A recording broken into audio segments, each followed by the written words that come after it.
So hey guys, welcome back to my channel. और आज हम करेंगे हॉरर रिएक्शन वीडियो। जैसे कि आप मेरे कप में देख ही सकते हो, horror reaction video. So basically जो आज की वीडियो है वो मैंने ली है बॉटम लाइन से, एंड उसमें लिखा है उसके थंबनेल में आई एम ऑल अनोन। और मैं आज ये वीडियो देखने वाली हूँ। So let's get started. ये अगला वीडियो एक ऐसे शख्स से आया है जिसने घर पर अकेले रहते हुए किसी और की मौजूदगी को महसूस किया। व्यक्ति उस समय लिविंग रूम में बैठकर फोन स्क्रॉल कर रहा था, मगर बार बार उसे ये एहसास हो रहा था कि कोई उसे देख रहा है और ये परेशानी उसके दिमाग पर हावी हो रही थी। उसने इस बारे में ज्यादा ना सोचने की कोशिश की, पर जैसे ही वो थोड़ा शांत होने लगा उसने ये देखा, एक आकृति उसकी खिड़की पर खड़ी है। वो तुरंत अपना फोन निकालकर उसे रिकॉर्ड करने लगा ताकि अगर कोई उस पर यकीन ना करे तो वो उन्हें ये दिखा सके। अब कैमरे पर तो वो आकृति नहीं दिखती, लेकिन आगे कुछ ऐसा जरूर होता है जो उसे अंदर तक डरा देता है। बहुत अंधेरा हो Hey, look, I'm really tripping out now. Something was looking at me through the window, and I heard.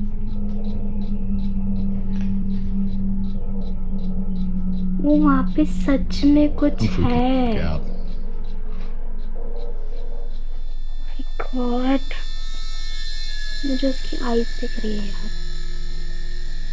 Window के साइड में। आप लोग को दिख रही है? मुझे तो आईज दिख रही है भाई उसकी। I am tripping. अंदर भी है क्या किचन में? पता नहीं थी कि नहीं, पर मुझे तो दिखी।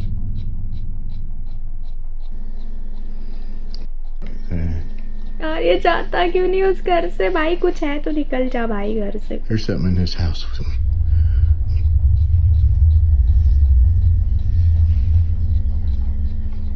भाई साहब, इट्स सुपर स्कैरी। जो पूछ रहे हैं आपको यार, There's something in here. क्या बताएगा भाई उसको? तू जाओ। I'm telling you.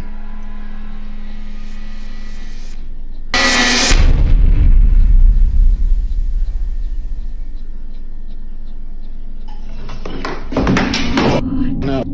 No. No. शुरुआत में लगा कि व्यक्ति बस बिना वजह परेशान हो रहा है, लेकिन असलियत में उसके डर की वजह जायज थी। रसोई के सामान में साफ तौर पर हलचल हो रही थी और रिकॉर्डर भी इसे विटनेस कर खौफ के आलम में वहां से भाग निकला। उसे उम्मीद है वो ऐसे सिमिलर इवेंट्स कैमरे में कैद कर पाएगा, और अगर वो ऐसा नहीं भी कर पाता तो कम से कम उसे ये तसल्ली तो रहेगी। आप लोग कमेंट में बताना आपको कौन सी वीडियो देखकर ज्यादा डर लगा। एक स्टोरेज फैसिलिटी में फिल्माया ये अगला वीडियो किसी हॉरर मूवी के सीन से कम नहीं। ये फैसिलिटी भूतिया होने के लिए जानी जाती है, लेकिन इस यूनिट का सामान ही इसे सबसे डरावना बनाता है। सभी चीजों के बीच एक बंदर का खिलौना है जिसके बारे में ओनर जानते हैं कि ये सबसे ज्यादा कीमती है। ऑल्दो शुरुआत में वो इस मंकी टॉय को बेचना नहीं चाहते थे, मगर अब वो चाहते हैं कि कोई जल्द से जल्द इसे उनसे ले जाए। जब से ये खिलौना उनकी यूनिट में आया है तभी से बड़ी अजीब घटनाएं शुरू हो गई हैं। कर्मचारी अक्सर स्टोरेज रूम से शोर शराबा सुनते हैं, मानो कोई इंसान उसमें रहकर चीजें इधर उधर फेंक रहा हो। इनकी बातों की सच्चाई पता लगाने खातिर ओनर कुछ रिकॉर्डिंग कैमरास अंदर लगा देते हैं, और जैसा एक्सपेक्टेड था वहाँ ये हो गया।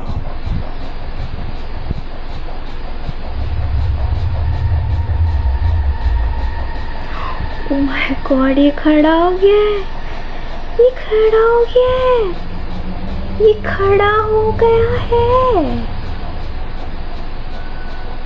भाई।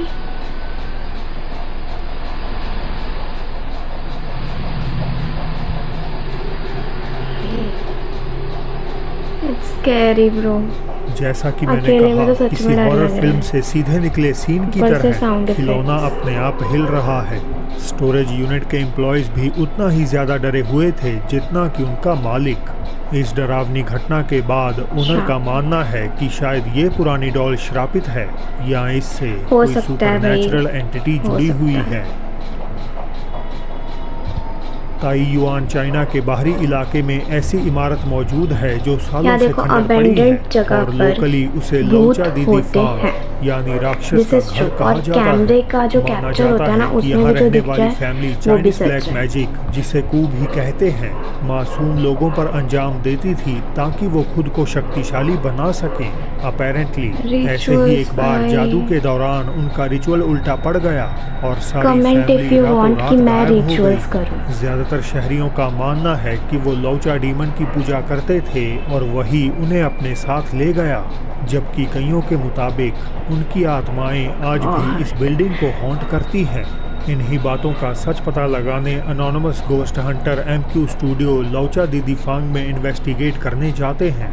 अबैंडन्ड कमरों से होते हुए वो एक गलियारे के पास पहुंचते हैं जहां उन्हें कुछ बड़ा स्ट्रेंज मिलता है। एक ऑल्टर यानी प्रार्थना करने वाला टेबल, और ये टेबल कोई आम नहीं बल्कि अलेजेडली एक राक्षस को डेडिकेटेड था। यही से चीजों ने एक भयानक मोड़ ले लिया। 我俩符给你摘下来了，于情于理，现在你应该现身了，但你凭啥不现身？你给我个理由。 क्या 我他妈 बोल 骂你 रहा 是不是难 है 受 ये? 啊？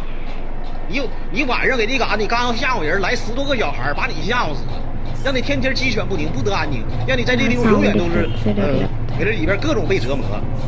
然后过2天这地方我再给你门口，一会儿我点几个野香，我再给你招几个老灯，我他妈戳那死你，像个鸡不一 कुछ 似的。 है क्या?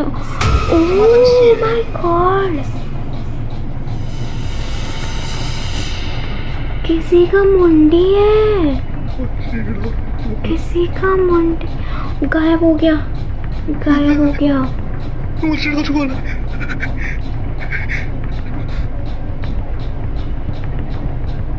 वहाँ पे कुछ होल भी नहीं था जहाँ से कि कुछ निकल पाए भाई।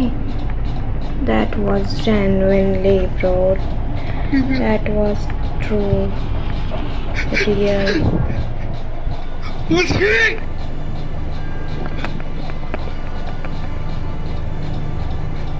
गौर से देखने पर एक महिला का डरावना और सफेद बेजान चेहरा मैंने ऑल्टर देखा के था। पीछे से उभरता हुआ नजर आता है। डरे सहमे MQ करीब से वहां जांच करने जाते हैं, लेकिन वहां मैंने देखा उन्हें था। किसी का नामो निशान तक नहीं मिलता। हालांकि ये तो महज अजीब घटनाओं की शुरुआत थी। ये फिर से करने बैठ गया भाई, इतने 你是勾引 गट्स 我是吧？ मेरे अंदर नहीं 然后之后 है। 你出来好吓唬我，我知道你啥意思。你这平时他们都这么搞我，今儿你休息。你要出来 क्या 看 था? 我！ मैं एक बार बैक करके देखूंगी यार क्या था। 我操你！ मुंह की जगह इस बार एक हाथ बार बार अपीयर होता है। इसे पकड़ने के लिए MQ लाल धागे से एक मेकशिफ्ट ट्रैप तैयार Oh my करते हैं, God! लेकिन एंटिटी के पास उसे फेंकने पर वो फंदे को पकड़ लेती है। थोड़ी जद्दोजहद के बाद धागा तो छूट गया, पर वो रहस्यमयी हाथ भी वहां से कहीं हवा में गायब हो गया। इस इंसिडेंट के बाद भाई, वीडियो क्यों एकदम से कर बंद रहे हो? हो गई और इसके बाद क्या हुआ इस पे कुछ भी कहा नहीं जा सकता। कई व्यूअर्स कन्विंस्ड हैं यार, कि वहाँ ये पे कुछ पैरानॉर्मल ऐसा भी नहीं है जो मैं इंसिडेंट बोल है, सकूं कि जबकि फेक बाकियों है। को अपलोडर द्वारा किया गया एक धोखा। पर आप इसके बारे में क्या राय रखते हैं? थाईलैंड से म्यूटेलो एक रात घर की ओर उस रास्ते से लौट रही थी जिस पर अक्सर भाई, सावधान रहने की एक हिदायत मिनट। दी जाती है। जिस सड़क की बात हो रही है वहाँ सालों से कई गंभीर एक्सीडेंट्स होते आ रहे हैं। अजीब बात यह है कि दुर्घटनाएं सिर्फ रात में ही होती हैं, जबकि अंधेरा छटने के बाद रास्ता आमतौर पर काफ़ी शांत हो जाता है। खौफनाक बात यह भी है कि टक्कर से ठीक पहले ड्राइवर्स को एक लड़की की भूतिया आकृति दिखाई देती है, लेकिन पुलिस द्वारा जांच करने के बावजूद ना उन्हें मौके पर कोई ऐसी लड़की मिलती और ना ही गाड़ी में लगे डैश कैम्स में कभी कोई आकृति नजर आती। हालांकि म्यूटेलो की इस वीडियो के सामने आने के बाद वहां भटकती आत्मा का रहस्य कुछ हद तक खुल गया।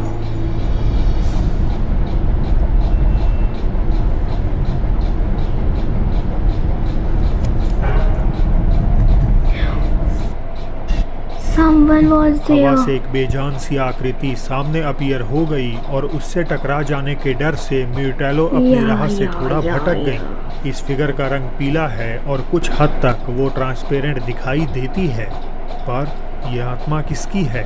क्या ये वही एंटिटी है जो यहाँ होने वाली दुर्घटनाओं के पीछे है? मुझे अपनी राय ज़रूर बताएं। वो हो सकता है, क्योंकि भाई वो कुछ, मेरे को लगता है कि वो AI है। क्योंकि यार देखो, वहाँ पे तो कोई भी हम 2 मिनट के लिए किसी भी चीज़ को दिखा सकते हैं AI के थ्रू। इट्स पॉसिबल ब्रो, ऐसा नहीं कह सकती मैं कि प्रॉपर AI है। जब वो जगह पहले से ऐसी है घोषित, तो फिर हम क्या कहें उस बारे में। मैं वैसे ही कहना चाहूँगी कि AI है, क्योंकि मैं अकेली हूँ और मुझे लगता है डर। नेक्स्ट पे चलते हैं। एक स्कूल में छुट्टियों के दौरान एक चौकीदार ने इस डरावनी रिकॉर्डिंग को तब कैद किया जब उसे खाली पड़े क्लासरूम। एक मिनट, तुम लोग बताओ, स्कूल जो जितने भी स्कूल हैं, मैंने ये सुना है कि वो सारे स्कूल ना कब्रिस्तान पे बने हुए हैं।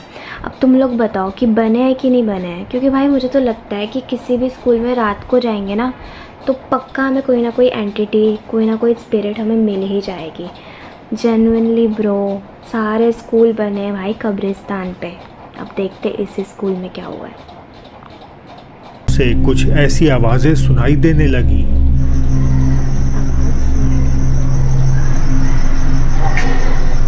No mames. कोई भी नहीं है। No mames. वो आवाज आई मुझे अब किसी बच्चे ईलंदाई! की। ईलंदाई! किसी बच्चे की आवाज आई है। आप लोग को आ रही है? भाई किसी बच्चे की आवाज। No mames. भाई आवाज ही सबसे डर। Hala. No mames, güey. छोटे बच्चों की हंसी खाली स्कूल के शांत माहौल को तोड़ रही है। ऐसा लग रहा है जैसे असलियत में स्टूडेंट्स क्लास के अंदर मौजूद हों, हालांकि उस गार्ड को कोई भी इंसान नहीं मिलता। ईलंदाई!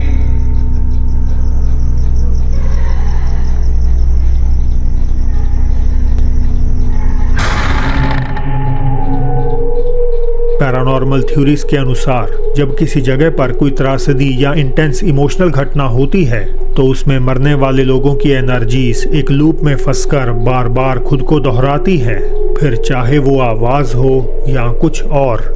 कई मामलों में ये आवाजें ऐसी आत्माएं हो सकती हैं जिन्हें मुक्ति नहीं मिली और इंसानी दुनिया और परलोक के बीच में हमेशा हमेशा के लिए फंसकर रह गई हों। तो दोस्तों, अब चलते। दो भाई बहन काफी सालों बाद अपने बचपन के घर अपने गांव जाकर वहां की हर याद को समेट लेना चाहते थे, लेकिन उनके ये यादगार पल कब भयानक रूप ले बैठे उन्हें भी अंदाजा नहीं हुआ। एक जगह पहुंचकर वो किसी पेड़ को फिल्माने लगे जब किसी अनदेखी चीज ने उन पर कुछ फेंक कर हमला करने की कोशिश की।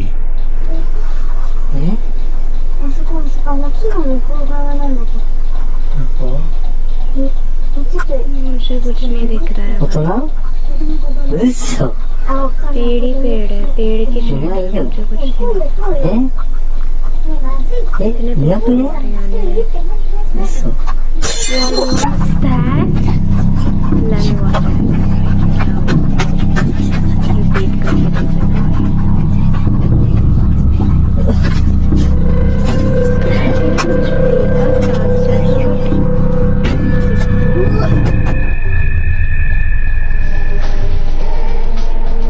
दिखाओ भाई कौन था वहाँ पे। ओह माय गॉड, ये रिप्ले कर रहा है। मैं एकदम से डर गई भाई। That was super scary. मुझे तो सारी वीडियो में से ये बोनस क्लिप ना बहुत ज़्यादा स्कैरी लगी।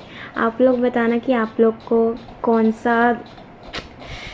सा सबसे ज़्यादा स्कैरी लगा। मुझे तो बोनस क्लिप बहुत ही ज़्यादा स्कैरी लगी, मेरी चीख भी निकलेंगे भाई उसमें। So the today's video, I will see you in the next video. So guys देखो, हॉरर रिएक्शन तो मैं नहीं कर पाऊँगी भाई, हाथ जुड़वा लो मुझसे, क्योंकि भाई मेरे को तो भाई डर लगता है बहुत ज़्यादा, और इस टाइम मैं घर पे अकेली हूँ। इसके बाद मैं हनुमान चालीसा सुनने वाली हूँ। और ये जो भी है भाई, जो भी मैंने देखा, दैट वाज आई फील कि भाई सारा कुछ तो सही नहीं था, बट बहुत सारी चीज़ें ट्रू थी। एंड लास्ट क्लिप वाज, या वो तो ट्रू हो ही सकता है क्योंकि उसने ही मुझे डराया है, उसी क्लिप ने। So okay bye, we will meet, okay bye, I will meet you in the next video. And next video जो मैं लेकर आऊँगी वो होगी मीशो हॉल की वीडियो, क्योंकि मेरा मीशो सामान बहुत जल्दी आने वाला है गाइस। आधा आ चुका है एंड आधा बाकी है। So okay, bye bye, love you all.